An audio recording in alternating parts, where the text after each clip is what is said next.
What is the greatest lie ever created? What is the most vicious obscenity ever perpetrated on mankind? Slavery, the Holocaust, dictatorship. No, it's the tool with which all that wickedness is built. Altruism.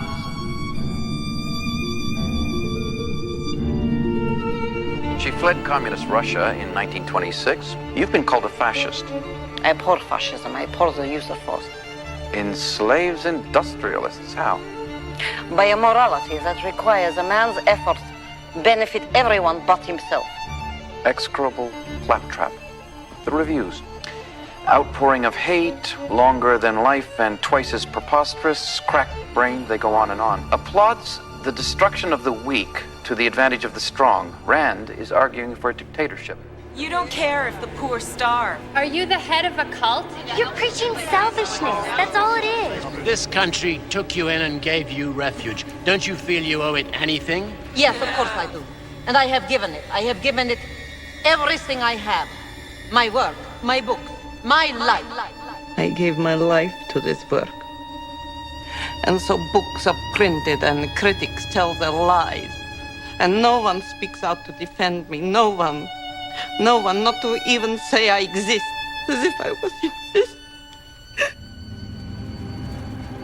I am Andrew Ryan, and I'm here to ask you a question. Is a man not entitled to the sweat of his brow? The parasite hates three things: free markets, free will, and free men. Symmetry, dear Steinman. It's time we did something about symmetry. The artist has a duty to seduce the ear and delight the spirit. When Rapture speaks of you, it says only this: your day is done. That hair Sam said, that is our Masha?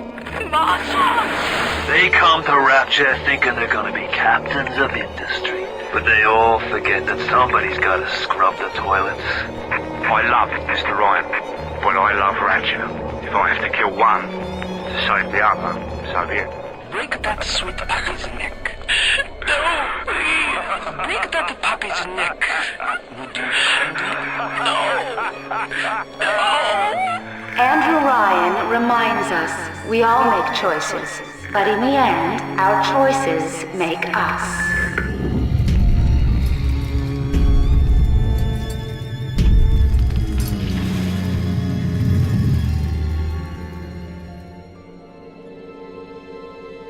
Bioshock is a critically acclaimed first-person shooter game released in 2007, which was developed by 2K Boston, later renamed to Irrational Games. Bioshock is a popular game title that is renowned by gamers everywhere, loved for its engaging story, its intuitive game mechanics, and its attention to detail. Due to Bioshock's popularity and financial success, the Bioshock experience has been expanded with multiple sequels and spin-offs, including Bioshock 2, Bioshock Infinite, and the Burial at Sea expansion packs. Bioshock is set in the fictional underwater city of Rapture just after the 1950s, when the world was engulfed in the Cold War and tensions from atomic nuclear warfare was high. A small group of frustrated business tycoons, scientists, engineers, and artists retreated into the newly constructed underwater city of Rapture, where their talents and passions were fostered and encouraged, whilst being free from outside government control. Because of the isolation and the many challenges of living in an underwater city, differences and conflicts grew within Rapture's population. Instability continued to escalate until a violent civil war broke out, which ravaged the city and destroyed the Rapture way of life. The player enters the game during the climax of Rapture's Civil War, where the player, much like other characters, are manipulated to perform certain actions that go against their self-interest. By the end of the Bioshock experience, Rapture is is left as a dystopian ruin, where most of the memorable characters have either died or have fled the city. Through the engaging story of Bioshock and its memorable characters, the player is exposed to complex intellectual narratives and political ideas throughout their playthroughs, which are gaming elements that are rarely seen in modern games today. Because of its popularity, Bioshock is still referenced in various pop culture discussions relating to philosophy, politics, economics, and culture. Ken Levine, the creative lead of Irrational Games, purposely based most of the themes of Bioshock from Ayn Rand, a world-renowned philosopher of the 20th century. She was the author of many books, including The Fountainhead and Atlas Shrugged, which are widely influential works that are still read and referenced to this day. The city of Rapture embodies much of the philosophy Ayn Rand talks about, preferencing reason, individualism, and heroism above all else. Rapture also captures the spirit of early American culture, as it was a city that embraced liberty, capitalism, and small limited government. And so while most gamers might not be aware of the works of Ayn Rand or early American culture, if they have played this game, then they have been introduced to these themes indirectly. Because of this, Bioshock stands as the only video game in popular culture that has successfully encapsulated Ayn Rand's work and the themes of American classical liberalism into a gaming audience worldwide.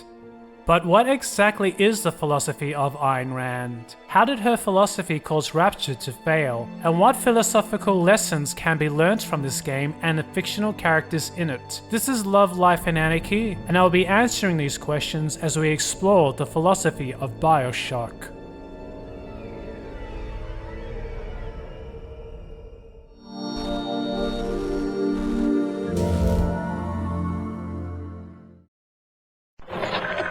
What is the difference between a man and a parasite?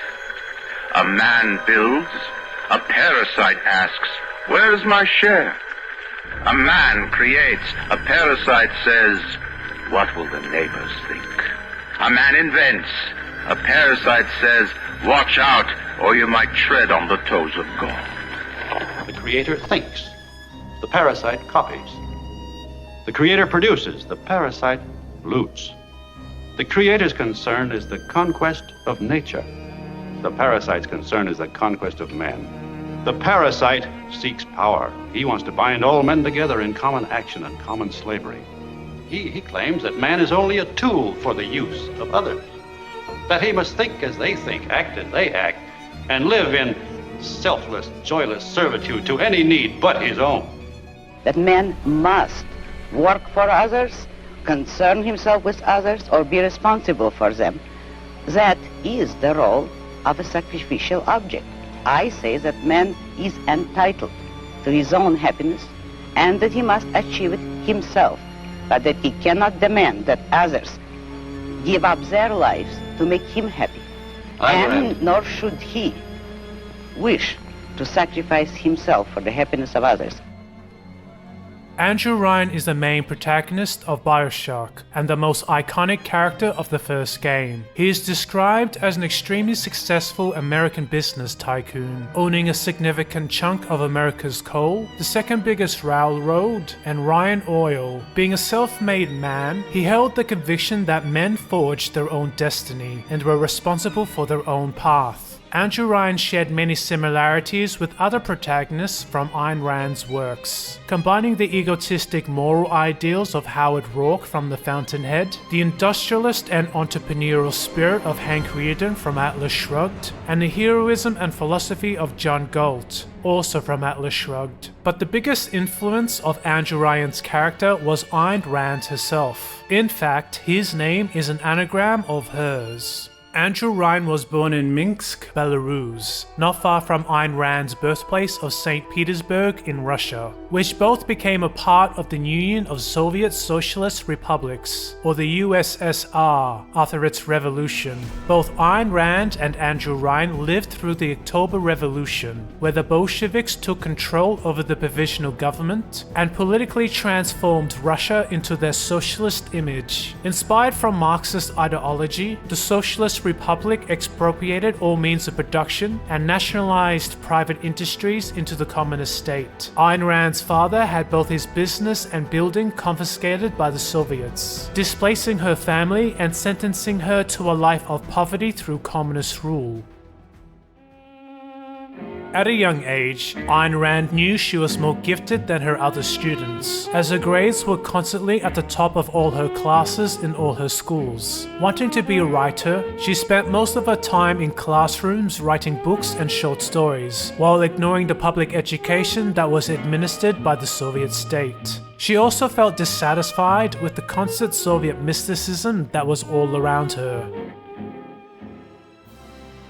When she went to college, she attended political debates that hosted discussions that were openly against Lenin's regime and communist rule. In these schools, people who used to call each other friends would begin to accuse each other of being betrayers of the People's Revolution.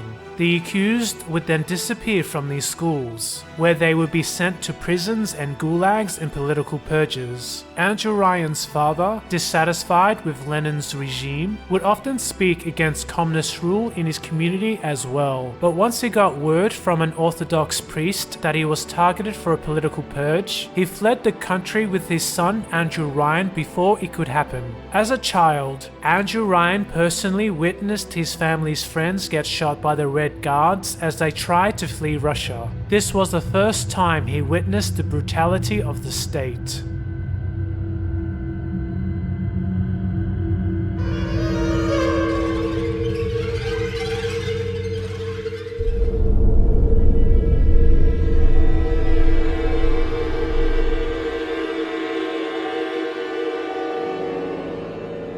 Once in America, he grew up to see the results of socialist policies in his homeland. In the name of humanity, rights and freedoms were abolished. Property was expropriated, and there were executions without trial. Torture chambers, slave labor camps, and mass slaughter became the norm. He observed the desperate efforts made by hundreds of thousands of people struggling to escape from their socialist countries. He watched footage of people retreating over barbed wire fences, running from machine gun fire in East Berlin, and saw the bodies of bullet-ridden children that tried to flee. Andrew Ryan could no longer believe that socialism, in any of its forms, was motivated by benevolent men who wanted to abolish poverty, promote prosperity, or bring peace to mankind, but was motivated by parasites who only desired to enslave others.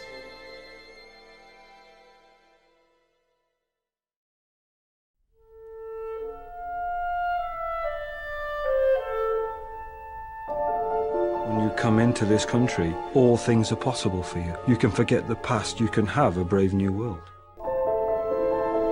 The things that Edison invented are so omnipresent in our society. We live in a world that Edison invented. Henry Ford was a revolutionary. He changed all of 20th century America. We're living in Henry Ford's world right now. As an industrialist, he championed advancements in aerospace, satellite, and spy technology. Like many other entrepreneurs, Andrew Ryan and Ayn Rand benefited from the capitalistic environment that early America adopted. Andrew Ryan became an industrialist and business tycoon, while Ayn Rand fulfilled her dream of becoming a successful writer. She wrote novels and movie screenplays to the Western world that appreciated her works. Other European industrialists who migrated to early America also shared similar success stories. Henry Ford created the first affordable family car which revolutionized American culture. Howard Hughes made many advancements in aviation and aerospace technologies that are still being used today. An industrialist tycoon, Andrew Carnegie, went from rags to riches by expanding the American steel industry, dedicating his life to improving society once he retired. All of these tycoons would eventually become influential philanthropists, using their wealth and influence to build libraries, medical institutions, and with the case of Henry Ford, built a traditional American town to help preserve a historical period of American life. However, both Andrew Ryan and Ayn Rand saw how the US government was increasingly adopting socialist policies, which especially occurred under the Democrats. Franklin Roosevelt's presidency passed new legislations which would introduce interventionist economic policies, such as implementing a social security system, federalizing intrusions into union management, beginning public works programs, increased tax rates, implemented price controls, started minimum wage, and abandoned the gold standard. These legislations formed the largest expansion of federal government power in America's peacetime history. To Andrew Ryan and Ayn Rand, Roosevelt's legislations was a sign that their once free country had been subverted. Andrew Ryan and his father fled the Bolsheviks to prosper in the land of the free. But this wasn't the land of the free it pretended to be. It was the land of the taxed. And once Andrew Ryan's anti-communist father refused to pay his fair share of taxes and protest, he was arrested and placed in jail. I despise what this civilization is becoming, Sullivan. First the Bolsheviks and then Roosevelt. Truman carrying on much of what Roosevelt began. Little men on the backs of great ones.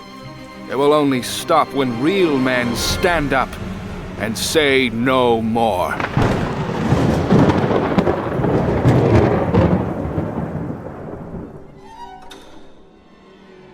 When Hiroshima was destroyed by a single bomb wielded by the same US government, Andrew Ryan saw that as the ultimate betrayal of American ideals and the death of his nation. The government had used the science and the wealth of others to create a weapon that could destroy anything they could not control. These same governments were then locked into a tense standoff between the Eastern and Western Bloc, beginning the Cold War, which threatened to escalate into a nuclear war. These events made Andrew Ryan believe that atomic warfare was inevitable.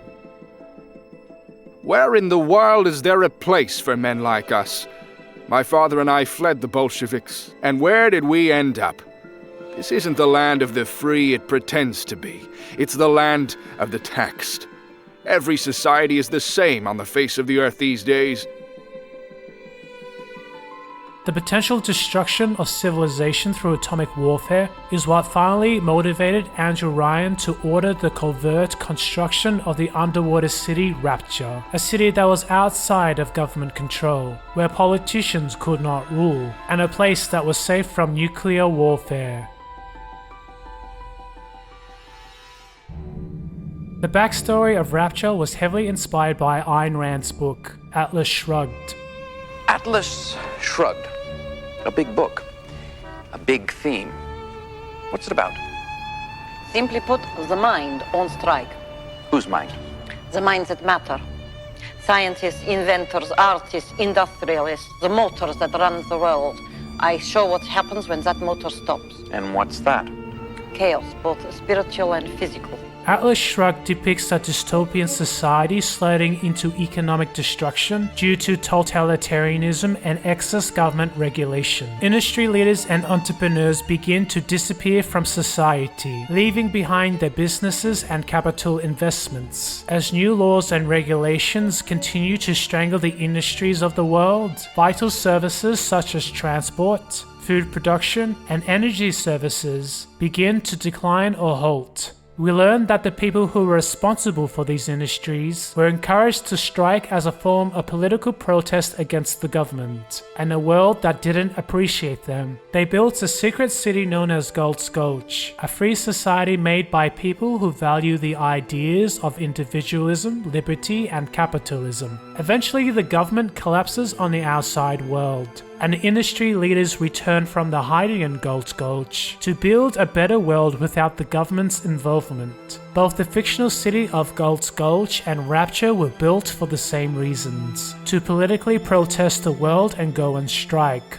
While Galt's Gulch was built into a valley and was camouflaged from the outside world, the city of Rapture was built at the bottom of the Atlantic, which brought many challenges and complications with it.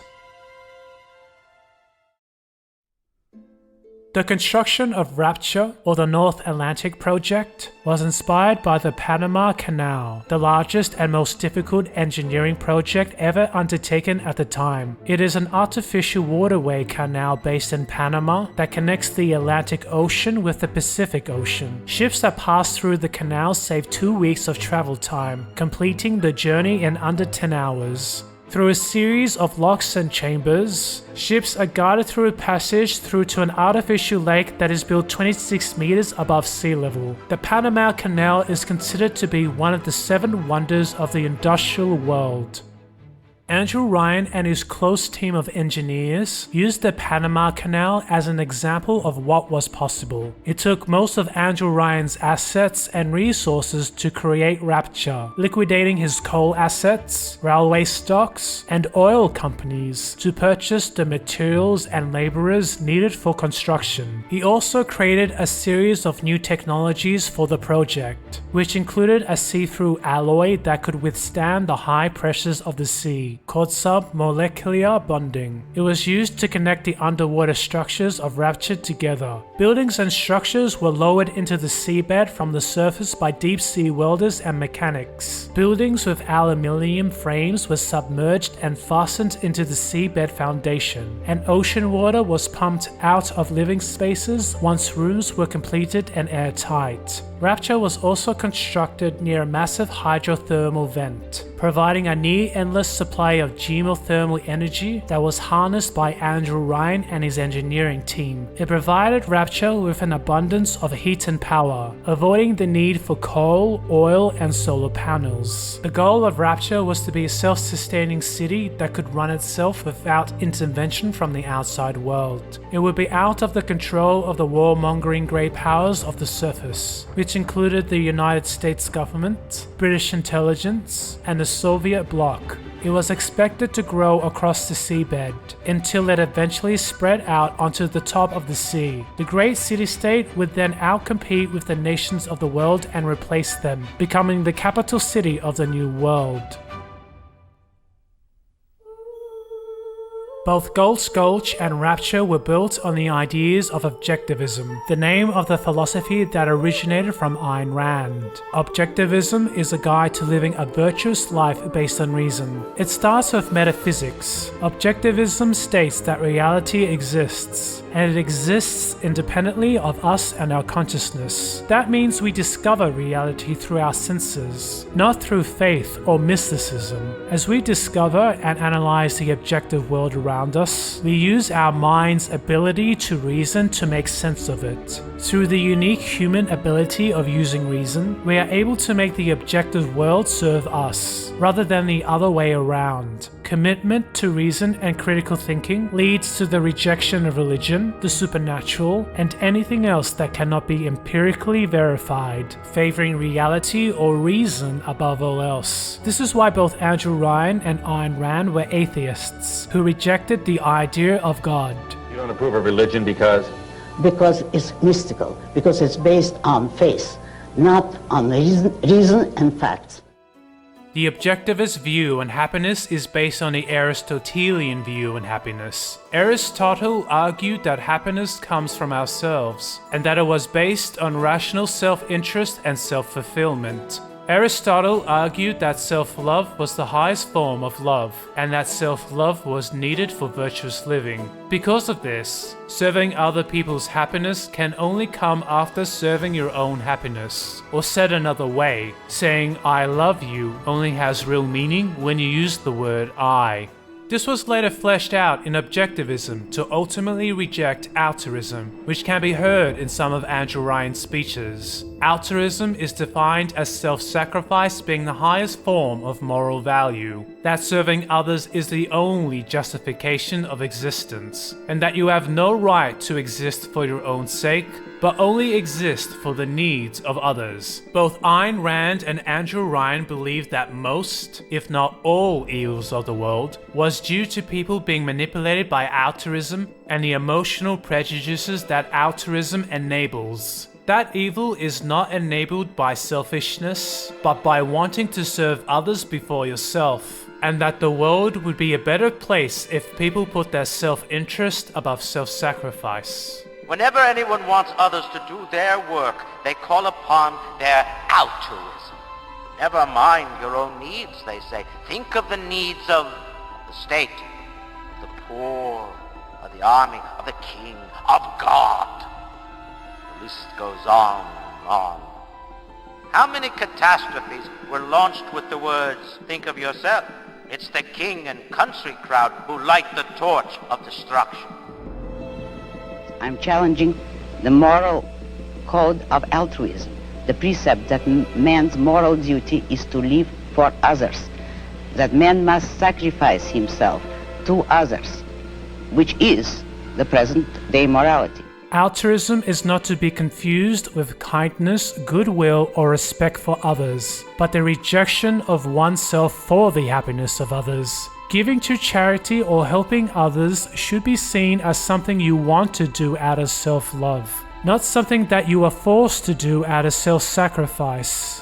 Why is it good to want others to be happy, but not yourself? You can make others happy when and if those others mean something to you. If you love them, then you want to make them happy. Fine. If you don't love them, that's not a moral crime. You don't have to love everybody. You cannot love everybody because it's a meaningless expression. You can love only those whom you value. If they contribute to your happiness, you contribute to theirs.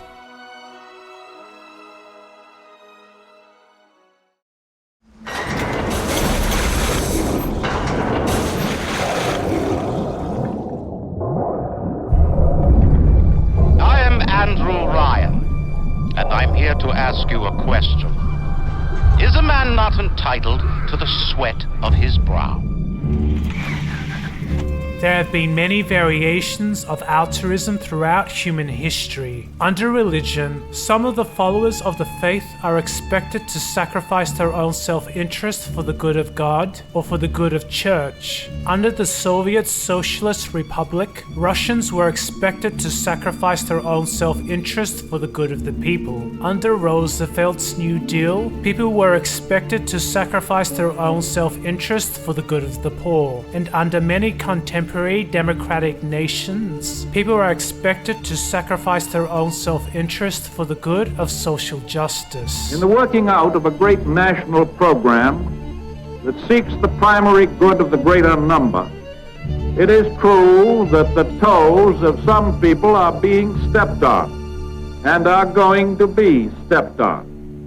But these toes belong to the comparative few who seek to retain or to gain position or riches or both by some shortcut that is harmful to the greater good. There is nobody in this country who got rich on his own. Nobody. You built a factory out there, good for you, but I want to be clear, you moved your goods to market on the roads the rest of us paid for. You built a factory and it turned into something terrific or a great idea. God bless. Keep a big hunk of it. But part of the underlying social contract is you take a hunk of that and pay forward for the next kid who comes along. And what we then do is ask for the wealthy to pay a little bit more. Bridges, if you got a business, that you didn't build that. Somebody else made that happen. We rise or fall together as one nation and as one people, and that's the reason I'm running for president, because I still believe in that idea. Yes, in my view, the government of a democratic society has a moral responsibility to play a vital role in making sure that all of our people have a decent standard of living. And give that body to the state for the collective effort of the... That's right, for the good of the whole and sacrifice to the state. And whoever says it is or wants to be the state. Under altruism, individuals are seen as sacrificial animals that don't have a right to exist for their own sake, but only exist to serve others. That individuals are expected to sacrifice their own interests for the greater good or for social justice, which could mean class, gender, race, sexuality, or a combination of those things. My organization works on behalf of the American Jewish community, which is why 6 million people were trapped inside of Europe during the Holocaust and couldn't escape. is America turned its back on refugees during that period, just like we're turning our back on refugees right now. We're not responsible for the crisis in Syria, but we do have some responsibility to protect the refugees who are fleeing for their lives. What I don't believe in is collective guilt. And that's why I'm confused by the phrase white privilege. Well, white privilege doesn't suggest guilt, it suggests responsibility and accountability. I don't believe in collective guilt, but I do believe in collective responsibility. Responsibility and guilt are synonyms in this case. I find it galling to be told by a middle-aged bloke in this place that it is not a legitimate service to offer support for working mums in terms of paying for childcare. Poverty is sexist. Our societies cannot succeed without the full participation and empowerment of women and girls. The only differences in all of these examples is the question of who is to be sacrificed and to what cause. A free and rational society is one where man lives by his own mind. For his own sake, he neither sacrifices himself to others, nor sacrifices others to him. My husband and I got married because of you. I just wanted you to know that. Without being lengthy about it, what attracted you to Miss Ray? I liked the idea of not being ashamed to be proud of what I am and who I am. And that's basically it. You feel there's pressures? In today's society, I think there's a great deal of pressure. Isn't American chauvinism one of the issues that we all have to look at and examine in terms of what it may lead us to do that may not be in our own long-term best interest? I really don't see that as a problem. I see as a problem what she was talking about in Iran, where we have the technology, the intelligence, and everything else, give it to everybody else, and then all of a sudden we turn out to be the bad guys. Where is the justice? You agree? Do I agree with the speaker? Oh, yes, completely. Ayn Rand believed that the causes of totalitarianism came from two phenomenons: man's rejection of reason and man's rejection of self-interest. Andrew Ryan saw how the rejection of reason and self-interest corrupted Russia as a child, and that it was now corrupting the last bastion of freedom as an adult, America. Simply put, the mind on strike. Whose mind? The minds that matter. Scientists, inventors, artists, industrialists, the motors that run the world. I show what happens when that motor stops. And what's that? Chaos, both spiritual and physical. Is that a surprise? It is to a world that enslaves them. Enslaves industrialists? How? By a morality that requires a man's efforts benefit everyone but himself. On the surface, the parasite expects the doctor to heal them for free, the farmer to feed them out of charity. How little they differ from the pervert who prowls the streets looking for a victim he can ravish for his grotesque amusement. Andrew Ryan intended to prove that reason and self-interest was at the root of all successful civilizations, that self-interest fueled the growth of business and freedom, and that the tentacles of government could only get in the way of that, damaging the progress of science, technology, and growth.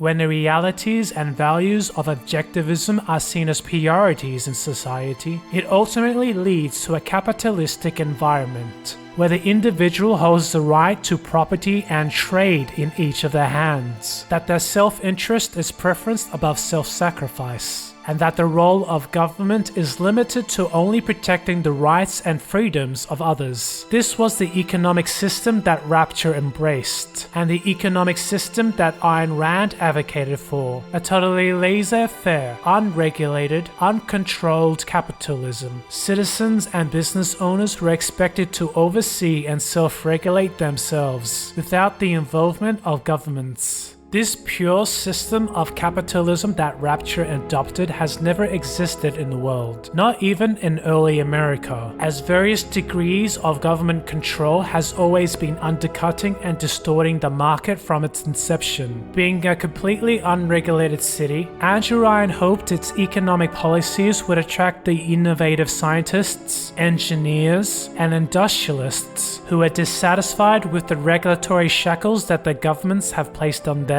and their industries. They were compelled to join Rapture and work towards its vision of free men and free industry. This unbridled capitalism is represented in Rapture as the Great Chain, a metaphor that describes the binding force of all actions in a market economy. I believe in no God, no invisible man in the sky.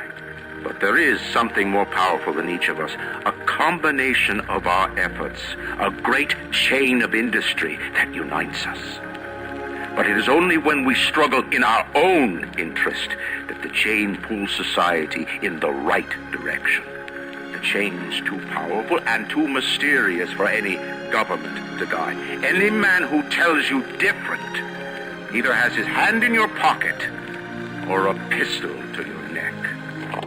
Adam Smith, famous economist of the 18th century, coined the similar term the invisible hand. The invisible hand, much like the Great Chain, describes the unintended economic benefits of all individual actions within a community. Through the power of market forces and free men, the invisible hand guided society to help achieve its greatest outcomes, both morally and economically. Trying to control the invisible hand or the Great Chain would mean introducing tyranny, something that Andrew Ryan was abhorrently against.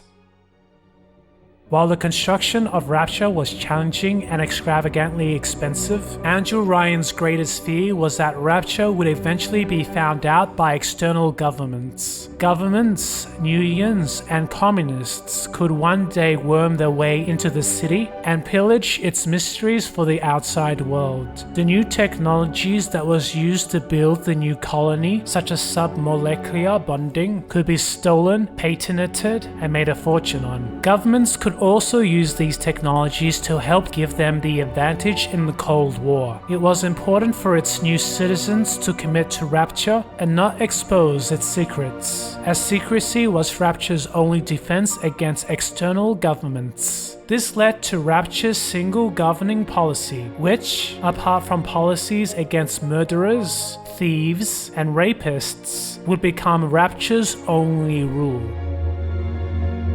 No contact with the outside world. Immigrating to Rapture was a one-way trip.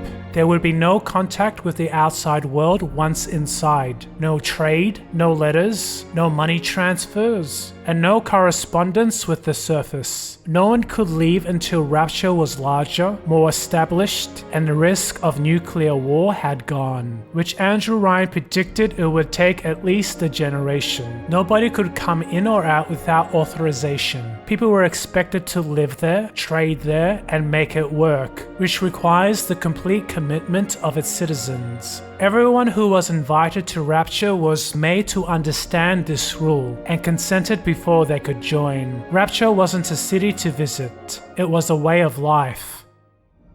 Although it could be argued that Andrew Ryan was justified in setting up this one policy to protect Rapture's existence, the complete restriction of free trade and travel with the outside world is something that capitalism and objectivism does not advocate. Even in early American history, where its economic policies were similar to Rapture's, Europeans were still free to leave their country and return home if they were dissatisfied with the American experience. Rapture didn't share this policy. Andrew Ryan's one rule more closely reflected the totalitarian policies of self-described communist states, such as North Korea, East Germany, and Soviet Russia, where people were not permitted to join or leave without authorization. So while Rapture embraced the free market and laissez-faire policies within the city, it was closed off from trade and contact outside of it. This one rule would later create significant economic, cultural, and political conflicts, which would ultimately lead to Rapture's civil war.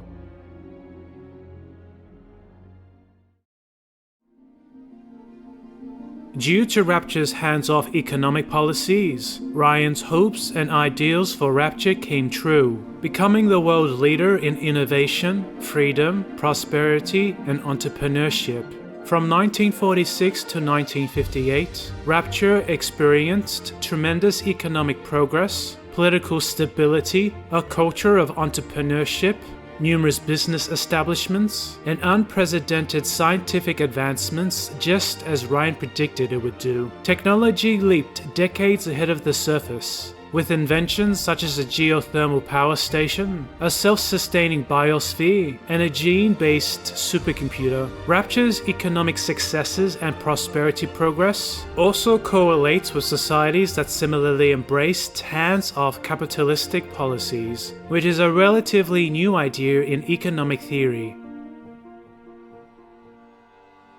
European powers used to adopt the dominant economic theory of mercantilism, where mainstream economists advocated that state power was needed to regulate the nation's economy for the purpose of building a wealthy and powerful state. But many anti-mercantilist economists found important flaws within its theory, namely that prices and wealth was not fixed, and that the value of trading with other rival nations was understated. By removing the restrictions and regulations in mercantilism, they argued that all commerce in agriculture and economy would flourish. These anti-mercantilist thinkers would become the French economic movement called the Physiocrats. The Physiocrats were the first to develop the idea of laissez-faire economics, arguing that markets function best when it's free of government constraints and meddling. These economists argued that it was self-interest that drove the economy, not state power, which directly counters the theory of mercantilism. This laissez-faire theory was developed 100 years before the Industrial Revolution, having the foresight to predict the basis of economic growth before it happened. The Physiocrats was later enforced by Adam Smith in his magnum opus, The Wealth of Nations, where he also advocated for a free market that regulated itself through self-interest, conceptualizing the metaphor of an invisible hand that worked like the Great Chain. Adam Smith and other Enlightenment thinkers were majorly inspired by earlier English philosopher John Locke. Considered to be the father of classical liberalism, John Locke argued that the only role government had was to protect our natural rights, namely the right to our lives, the right to our liberty, and the right to our property.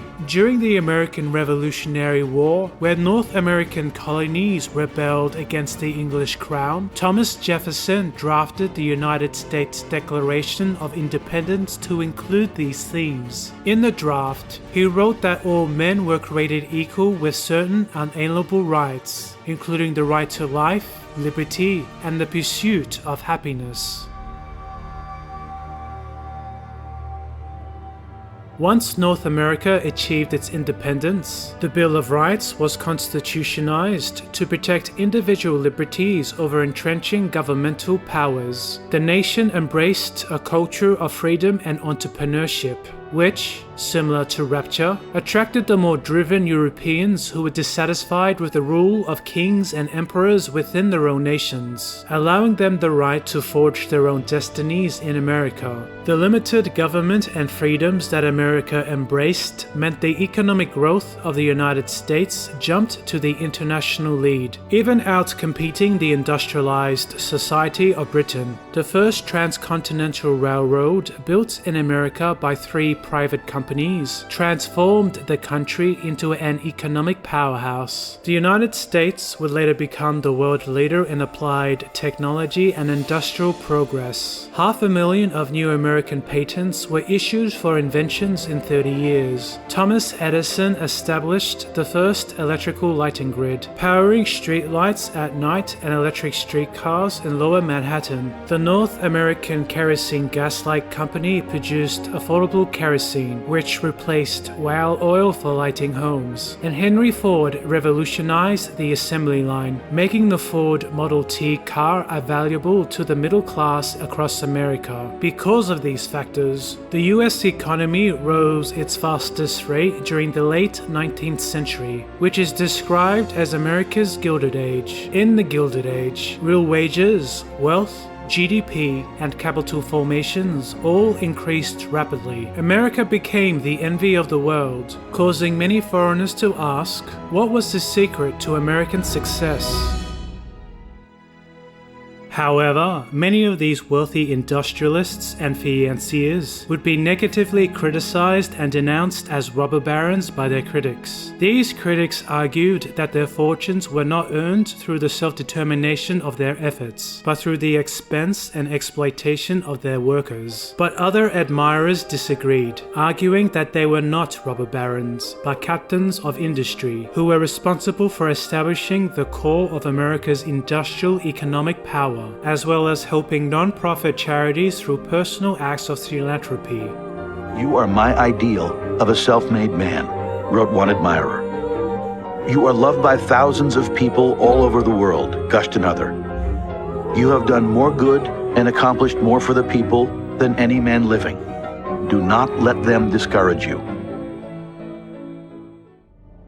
During America's Gilded Age, wage labor was widely condemned as wage slavery in socialist and working class circles. Labor leaders and communists would almost always use the phrase wage slavery or wage exploitation instead of wage labor when describing the nature of the working class. As the economic shift towards wage labor gained further momentum in America, working class organizations became more militant in their efforts to strike down wage labor and the system of capitalism, which peaked with the assassination of the 25th President William McKinley. Capitalism was also criticized in that it distributed wealth unequally. The wages that workers earned could never match the value earned by the captains of industry, who built and transformed America's economy. The wealthiest 2% of American households owned more than a third of the nation's wealth, while the bottom 40% had no wealth at all. This created resentment throughout the lower classes, which was additionally fueled by the socialist narrative. Despite the philanthropy efforts of business tycoons, the disparity between the working class and capitalist class prompted the rise of socialist, anarchist, and communist groups within America,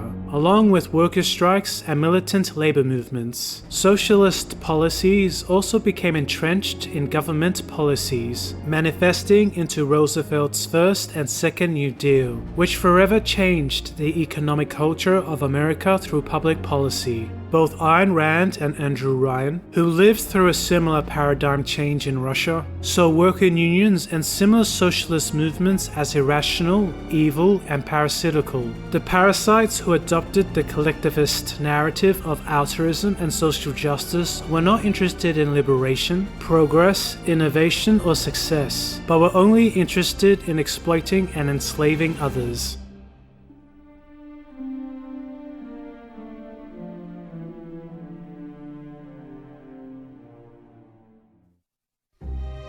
The natural occurrence of inequality that happened during the economic development of early America also occurred during the economic development of early Rapture. Industrialists, entrepreneurs, inventors, and scientists who were talented and completed high-valued projects would outperform the cleaners, the maintenance workers, and the fishermen. Rapture attracted the industrialists and entrepreneurs, but very few of them could dig ditches or plumb pipes. The city was in a constant short supply of maintenance workers who could work with sewage, cleaning, and landscaping tasks for Rapture's maintenance. Many of these blue-collar workers who were invited to the city for contractual work were stuck there once their contracts were completed, sometimes waiting weeks for their next project. Some of these people didn't understand just how sealed off they were from the outside world, creating conflicts when things didn't work out their way. Andrew Ryan underestimated how many people were needed for basic maintenance work within Rapture, and so he began to invite people who were not as committed committed to Rapture's ideals as he had hoped, something he'd later regret. Not all people had large investment funds or personal savings that they could convert to Rapture dollars, and once their money ran out, they couldn't wire in more from the outside world. Rapture's population exceeded 18,000 souls at its peak, and there wasn't enough housing built for all of them. These workers were expected to earn their way out of their position, find a way to branch out, take on a second job, and invest. Just like what Andrew Ryan did when he arrived in America. To Andrew Ryan, Rapture was not a prison, but liberation from the outside world.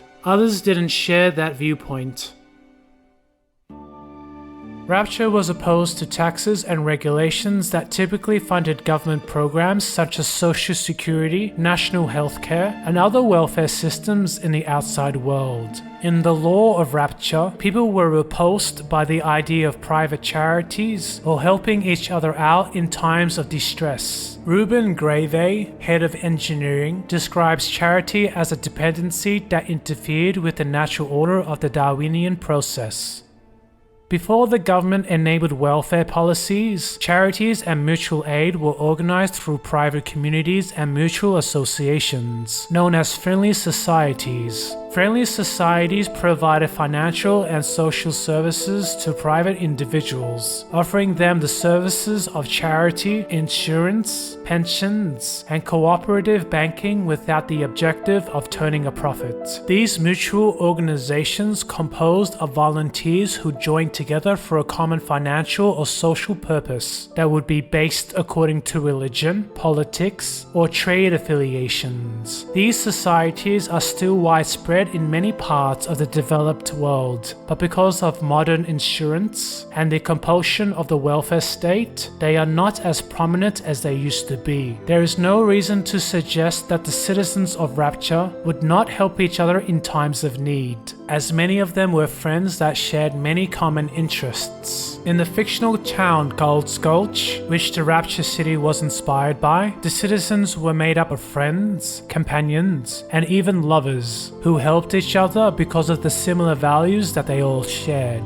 This reality was not demonstrated in Rapture. Instead, people were depicted to be fiercely against each other and were divided through class conflict. None of the 18,000 people in Rapture were interested in helping anyone out, making private charities or friendly societies non-existent in Rapture. Because contact with the outside world was severed in Rapture and private charities didn't exist, a dissatisfied underclass grew. These underclasses formed worker unions in Rapture, which Andrew Ryan regarded as absolutely taboo. They were similarly susceptible to the collective and altruistic narratives that were used in America and Russia, that the upper classes were exploiting the workers of Rapture through wage slavery, that Andrew Ryan had lured its citizens into Rapture just so he could enslave them, and that Rapture was not a utopia, but a prison for the lower classes. It was these same narratives that similarly caused the workers' militia in Russia to rebel against the upper class in the Bolshevik Revolution. Andrew Ryan was witnessing the same dangers that corrupted the outside world worm its way into Rapture.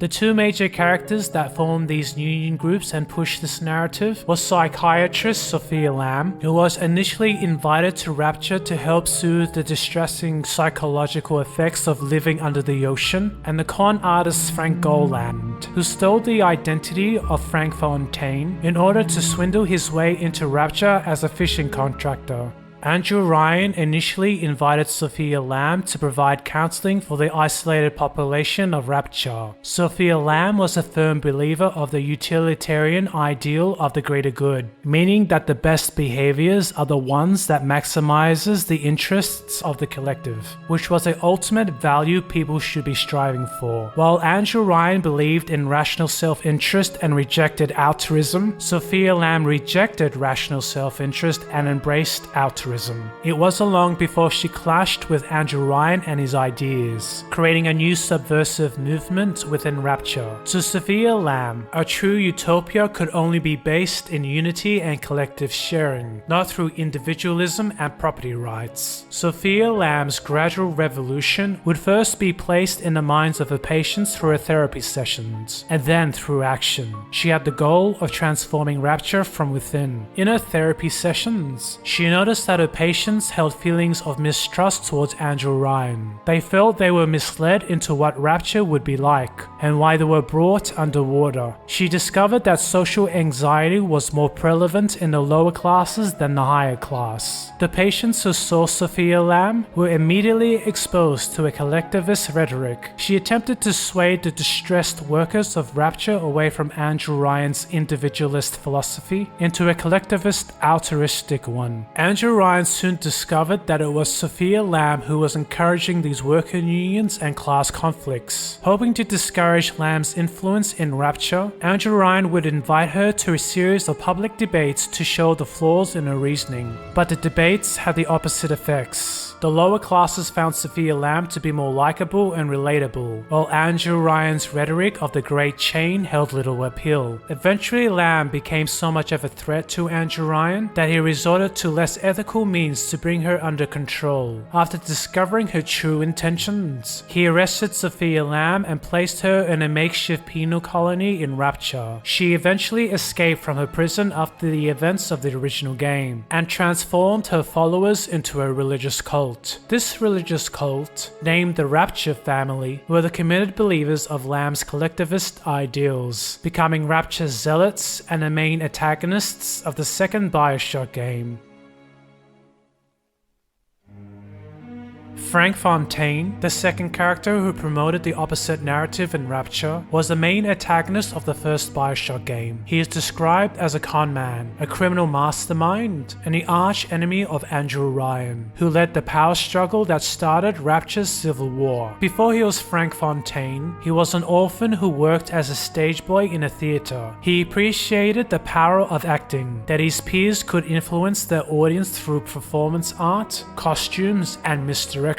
With his experience at the theater, he would later undertake multiple fake personalities and identities, which helped him swindle unsuspecting victims, changing his name from Moskowitz to Winston to Goland, and even Wang when he pretended to be a Chinaman for 6 months. His last job before he joined Rapture was being a bookkeeper for a gambling ring. He would use his acting and manipulation skills to fix the results of fights to his advantage, as well as overhearing private rumors that helped him organize his bets. He first learnt of Rapture when a federal agent pressured him to find underground rumors pertaining to Andrew Ryan's secret North Atlantic project. Frank Goland first heard of Andrew Ryan while he was hiding in a freight train and on the run from the law. Riding in the boxcar, he found an old newspaper about the newly minted industrialist. There was a picture of Andrew Ryan standing in front of the skyline of Manhattan, with a building with his name on it. This heroic image of Andrew Ryan stirred an emotional response from Frank. Whatever he's got, I want it. And I'm gonna take it from him.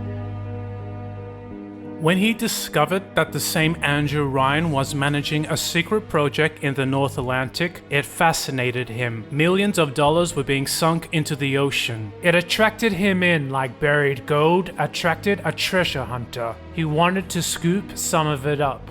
Once Frank Goland was able to find out about the existence of Rapture through blackmail and manipulation, he took on the persona of Frank Fontaine, who was the identity of the fishing boat captain he had killed to get into Rapture. Frank knew that Rapture was some sort of utopia, but he also knew what happened with utopias. He thought of the Soviets, how their fine words about the proletariat and working man's paradise had turned into gulags and breadlines. Utopia was a perfect opportunity for men like him, and once this undersea utopia fell apart, Frank would be there with a whole society to feast on.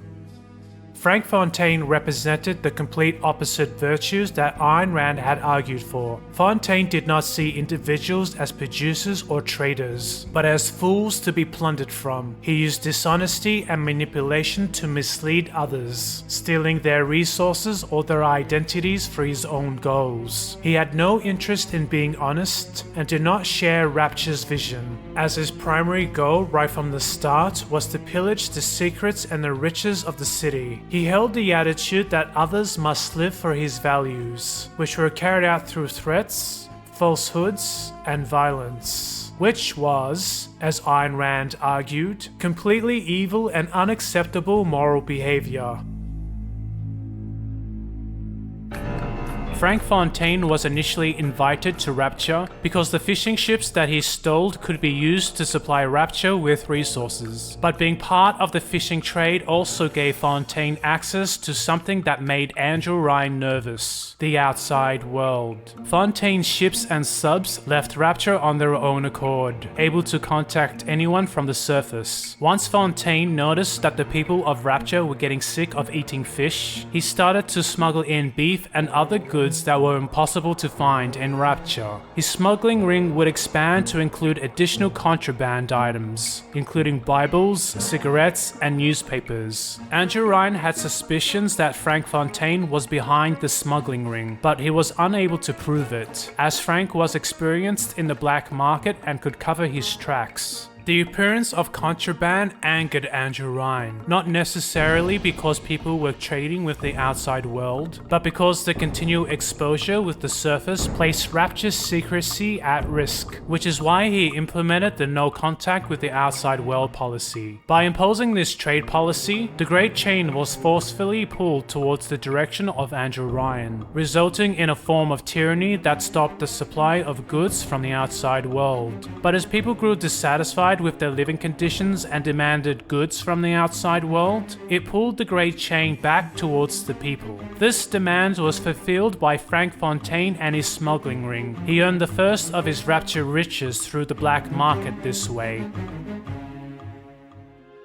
This kind of government interference is similar to how the government tries to control the war on drugs. When government restricts trade on specific items that people want, such as drugs, they create a black market. The black market, through its artificially strong profit motive, attracts the more ruthless and dangerous people to fulfill that demand, similar to the way Fontaine was drawn to it. These kind of smugglers, cartels, and mobsters are only around because the governments artificially created that environment for them to do business in. They could not exist as businesses if governments respected free trade and respected the rights of the individual. It is the government that created these black markets through their policies, and it was these policies that encouraged people like Fontaine to do business in them to fulfill that demand. Players can argue that Andrew Ryan was justified in restricting trade with the outside world, but players cannot argue that Andrew Ryan supported free trade or capitalism in principle from these policies. By restricting trade and banning certain goods from the outside world, he increased the power of his own government and interfered with the rights of the individual, something that Ayn Rand and free market economists do not advocate. The smuggling ring that Fontaine operated earned him significant resources within Rapture, but he wanted more power and influence before he was satisfied.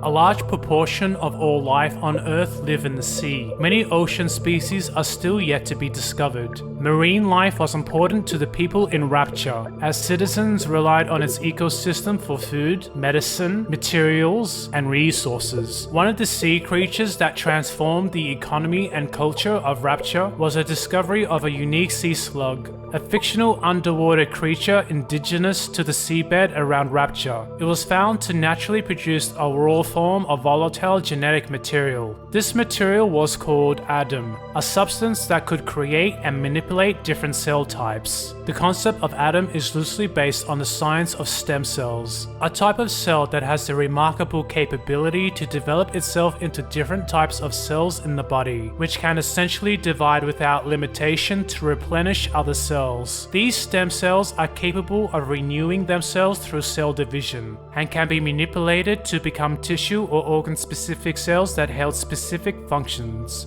Given stem cells' unique regenerative capabilities, stem cells offer new medical possibilities for treating diseases, healing wounds, and repairing tissue damage that's still being developed today. In Bioshock, Adam exaggerated the potential real-world use of stem cells. The scientists in Rapture were able to genetically manipulate Adam to produce beneficial medical procedures that is not yet possible in our real world. Not only could Adam treat diseases and repair tissue damage almost instantaneously, but it also allowed for genetic modification and mutations in our own bodies, granting users the ability to change themselves and the environments around them. Frank Fontaine quickly recognized the power of Adam and its potential commercial use in Rapture. He immediately invested into its research by financially sponsoring the scientists in Rapture to come up with practical uses for Adam. It didn't take long for the scientists to come up with Plasmids, a commercially available serum that modified stem cells in the user's body. Plasmids allowed the user to develop special abilities, such as producing fire and generating electricity once the genetic alterations was made through Adam.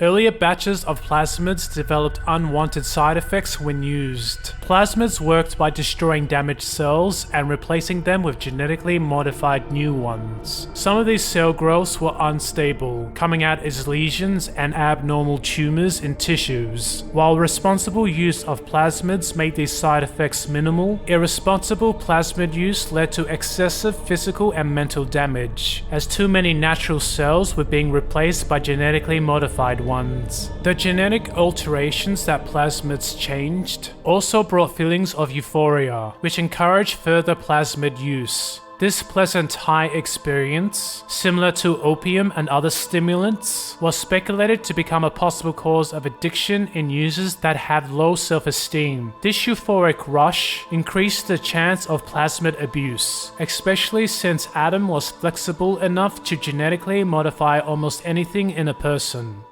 The mental addiction of plasmids was a concern to the scientists, but to men like Frank Fontaine, he saw this as an exploitable business model. Bridget Tenenbaum, one of the scientists working on plasmids, was interested in developing an improved version of plasmids that minimized the side effects and removed the addictive nature of plasmids, but Fontaine argued against it, pushing to release these plasmids into the market in its current unstable form.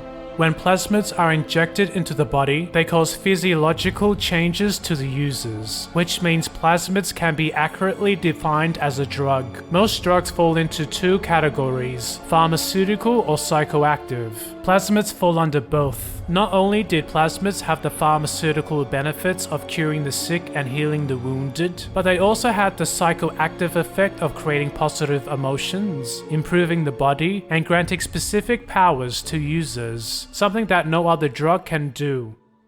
At first, plasmids were seen as a net positive to the people of Rapture. The pharmaceutical benefits of plasmids healed the sick, cured the crippled, and remedied the diseased. The cosmeceutical benefits of plasmids made people stronger, better looking, and boosted their self-esteem to become more confident. The recreational benefits of plasmids made people social, happier, and enhanced their fun, similar to what other recreational drugs do to people. And the genetic modification effects of plasmids transformed the economy and culture within Rapture. The electrobolt plasmids helped electricians perform their jobs by jump-starting generators that were broken or malfunctioning. functioning. The incinerate plasmids were used by chefs to start fires in their kitchens. The telekinesis plasmids was used by laborers to move around heavy cumbersome objects that was too difficult to transport on their own. And the spider plasmids was used by maintenance workers to get to hard to reach places in Rapture for repairs. With plasmids, one man can do the work of 5 men, fulfilling tasks more efficiently and completing jobs that could not be done before. Andrew Ryan saw plasmids as another example of Rapture's greatness, combining medicines, technology, and capitalism to create new possibilities that were decades ahead of the outside world, which stood as another testament of man's capabilities. But like most other drugs, some people could not handle the effects of plasmids and did not use them responsibly,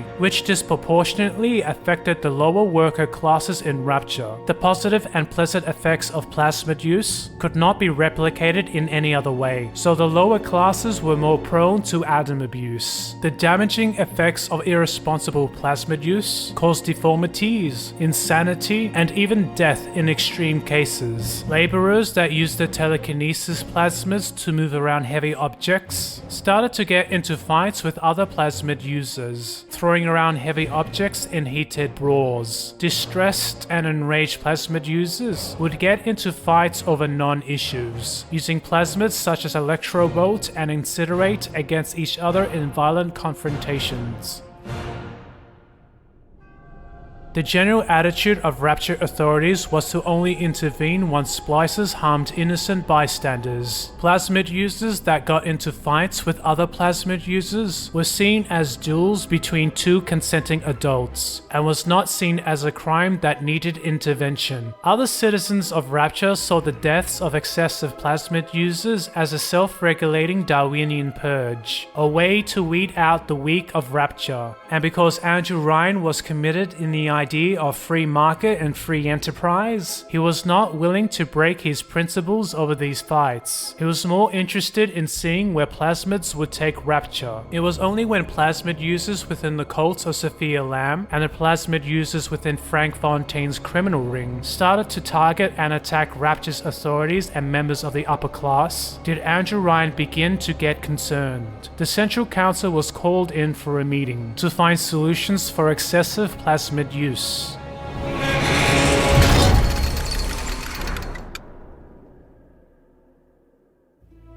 Rapture's Central Council was comprised of a very loose commission of Rapture citizens that oversaw enterprise and kept an eye on Rapture affairs. Some of the members of the Central Council include the head of security Sullivan and the head of maintenance Bill McDonough. Ryan was anti-government and was a non-interventionist. He didn't like to get involved in Rapture affairs unless it was imperative to do so. While Andrew Ryan took advice from his inner council members, the direction of Rapture would ultimately be decided by him, as he built the city and felt he was ultimately responsible for its future.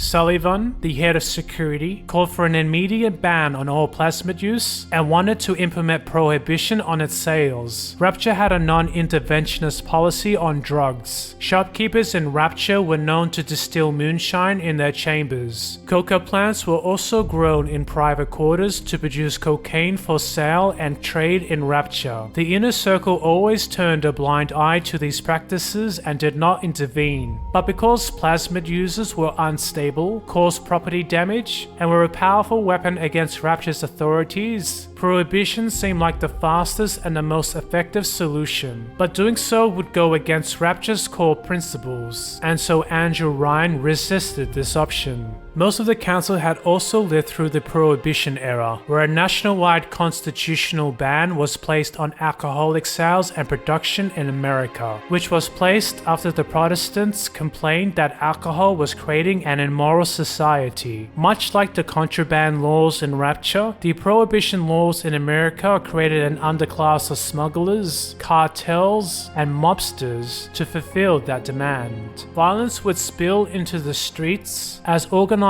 crime groups would compete with other gangs in the black market. Prohibition was eventually repealed by the Roosevelt presidency during the Great Depression, mostly because of the negative economic effects it had in agriculture business and the general economy. After its appeal, the original supporters of Prohibition openly admitted that Prohibition was a failure. This experience in American history, as well as upholding the values of what Rapture was founded on, influenced Andrew Ryan's decision in declining the plasmid ban. Another option, raised by Bill McDonough, was to compete with Frank Fontaine in the plasmid industry. To Andrew Ryan, Fontaine was seen as a competitive rival, fueling the fires of Andrew Ryan's ambitious spirit. He didn't want Fontaine to dominate the market, so Ryan Industries considered competing with him in a spirit of free enterprise. He planned to produce better and more useful plasmids that didn't have the side effects of the original batches, which would take a considerable amount of time and money to produce. Side effects and atom sickness was the only market constraint that kept responsible plasmid users from buying more. If Ryan Industries could resolve the issue of unwanted side effects, they would have a better product and would hold a more powerful position in the market. By the end of Minerva's Den, Dr. Tenenbaum had successfully created a plasmid that reversed all of the negative side effects of atom abuse. So it was possible to control the negative effects of plasmids given enough time and research. But time is something the Central Council didn't have. Sullivan had an informant inside Fontaine Futuristics that warned them that their scientists were working on a chemical pheromone that was able to control and manipulate splicer behaviors. On completion, Fontaine would eventually be able to control some of the splicers directly. It was becoming clear to Andrew Ryan that Fontaine was a predator who did not have Rapture's best interests at heart. He already held suspicions that Fontaine was behind the smuggling ring, and now with the possible pheromone production, he had become a bigger threat to Rapture than originally anticipated. It was only then did Andrew Ryan establish laws in Rapture and enacted policies on its citizens. Rogue splicers that caused significant danger to others and started fights were to be arrested. Vandalistic graffiti would not be tolerated, and vigilantism outside of Rapture's security forces would be outlawed.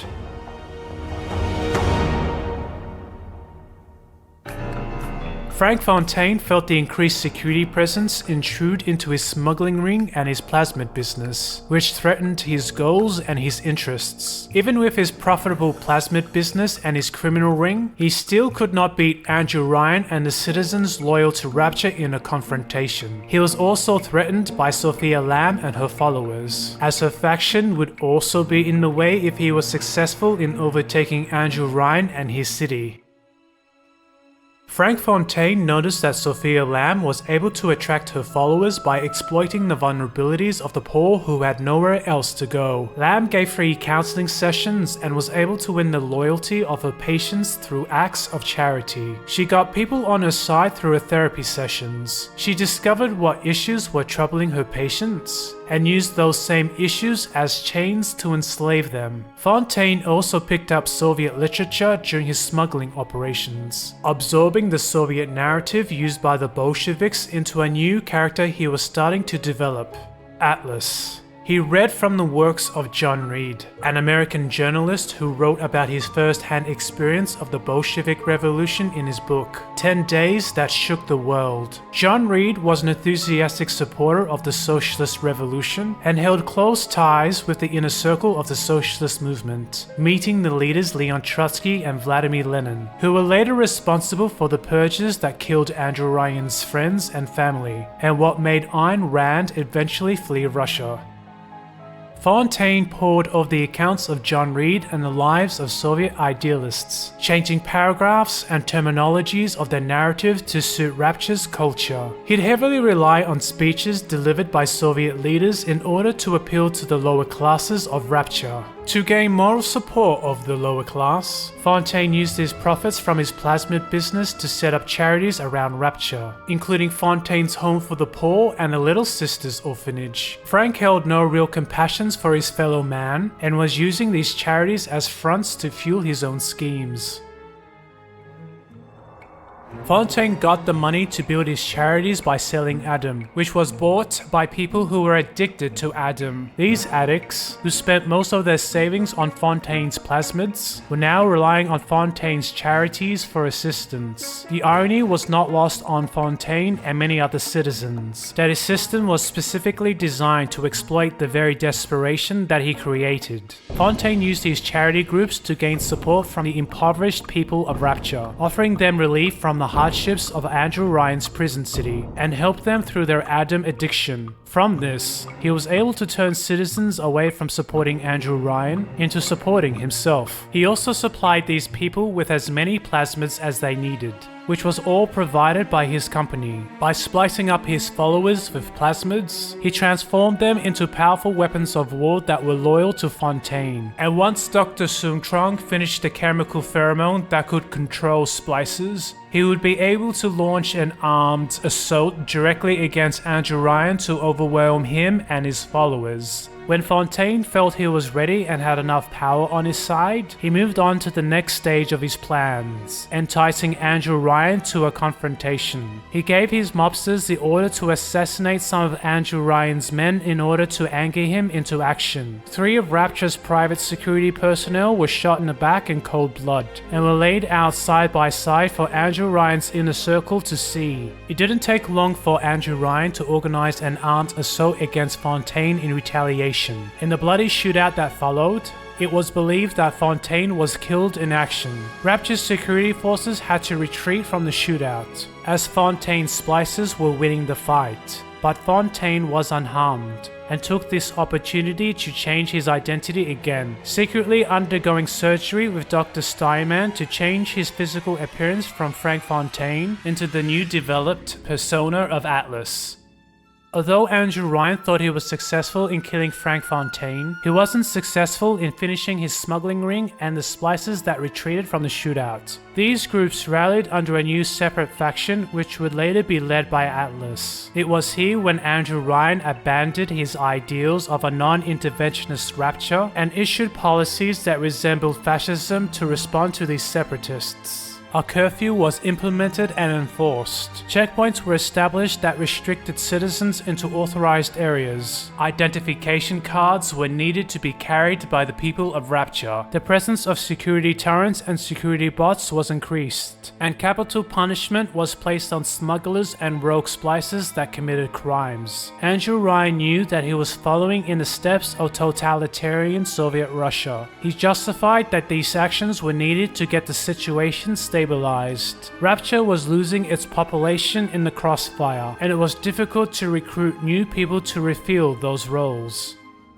The most controversial action that Andrew Ryan took was nationalizing Fontaine Futuristics after Frank Fontaine's assumed death. He expropriated his plasmids, his assets, and his money, taking over his business through force, which went against the Rapture ideals of respecting free trade and a free market. Most of his council advised against this, saying that it would be better if he offered Fontaine Futuristics to the new Atlas Group as a gesture of peace and goodwill. They argued that only some of those people worked for Fontaine, and most of his followers were just interested in his Adam, missing the connection that Atlas and Fontaine was the same person. It would also demonstrate to the public that Rapture was not about to give up on its principles, and would continue to uphold the values of the city. But Andrew Ryan refused. He didn't trust Atlas or his group with Fontaine Futuristics, as Atlas adopted the same Soviet narrative used by the Bolsheviks to gain support. He also rejected the idea that he had nationalized the business, as Andrew Ryan built and owned most of Rapture anyway. He was not prepared to hand over the business and assets to the parasite Atlas, and instead promised that he'd break apart the company once the situation had improved.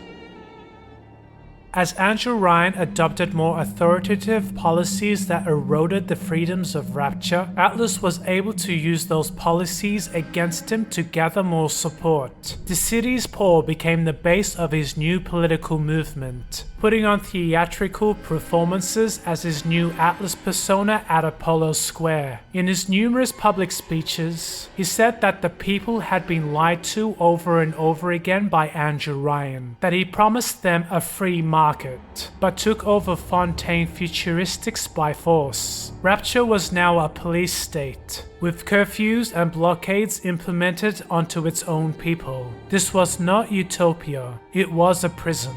Channeling John Reed's account of Bolshevism, he shouted that the wealth of Rapture belonged only to a greedy few, that the upper class accumulated 100 times what the working man earns, and that they got it because they were exploiting the working class. While the common man works, the rich sit in the penthouses drinking champagne and puffed on the imported cigars that workers were not allowed to have.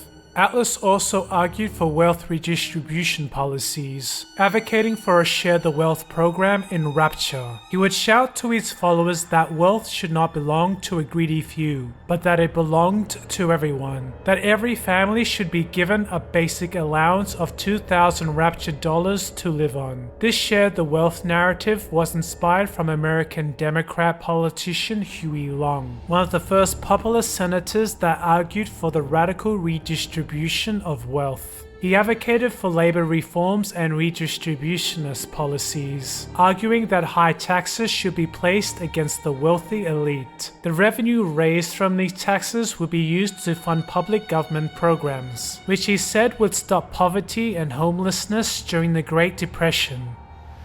That the 25 or more million American families shall have a homestead, a home, and the comforts of a home, including an automobile and a radio, the things it takes in that house to live on. The wealth redistribution policies of Huey Long would inspire other politicians to use similar wealth redistribution narratives, which typically appeals to the mass voting base of the poor. To Andrew Ryan, the poor had every opportunity to earn a good living in Rapture. There was no regulations, no taxes, and no government control that impeded on the rights of the citizens. People were responsible for their own path, forged their own destiny, and were free to do whatever they wished in Rapture. If times got hard, they were expected to take on more jobs, cut rations, learn new skills, develop new networking contacts, do whatever it takes to make it work.